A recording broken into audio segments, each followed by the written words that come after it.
Hello everyone, তোমরা কেমন আছো? আশা করি ভালো আছো। তো আজকে আমরা ফুচকা খেতে যাচ্ছি অ্যান্ড এখানে আমরা দুজন সামনে অ্যান্ড আমার ফ্যামিলি মেম্বার সব পিছনে। এই জিনিসটা তোমরা কে কে দেখেছে কমেন্টে জানাও।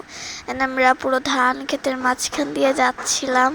আমার আশেপাশে থেকে একটু খটখটানি এই টাইপস একটু শব্দ আসছে, বাট ডোন্ট মাইন্ড বিকজ আমি গ্রামে আছি। অ্যান্ড সবার একটা ছোট্টখাটো ক্লিপ নিয়ে আমরা আবার হাঁটা শুরু করে দিলাম। অ্যান্ড এটা ছিল ভুট্টা ক্ষেত, সুন্দর সুন্দর ভুট্টা হয়েছিল ছোট ছোট ছোট ছোট। এই যে আমি দেখাচ্ছিলাম আবার, যে কিউট কিউট ভুট্টা আর সব একদম এদের মাঝখান দিয়ে আমরা যাচ্ছিলাম।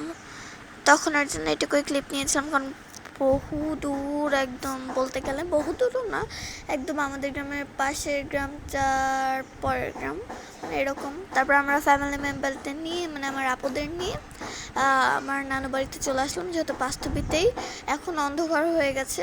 এই পাঁচথবির বড় কুষ্টিয়াতেই এই ফুচকার দোকানটা, এর জন্য আমরা একটু নানু বাড়িও ঘুরে এসেছিলাম। অ্যান্ড আমার আম্মু এই ক্লিপগুলো নিচ্ছিল, অ্যান্ড আমি হাইটাই দিচ্ছিলাম অ্যান্ড খুব মজা করছিলাম। অ্যান্ড আমরা অপেক্ষা করতে করতে হাঁপিয়ে গেছিলাম। অ্যান্ড আমরা মাঠে বসেছিলাম, কারণ অনেক ভিড় ছিল ফুচকার, যেহেতু ঈদ ছিল। ফাইনালি আমরা বসার জায়গা পেয়েছি। And here is our fuchka. আজকে এই পর্যন্ত, বাই।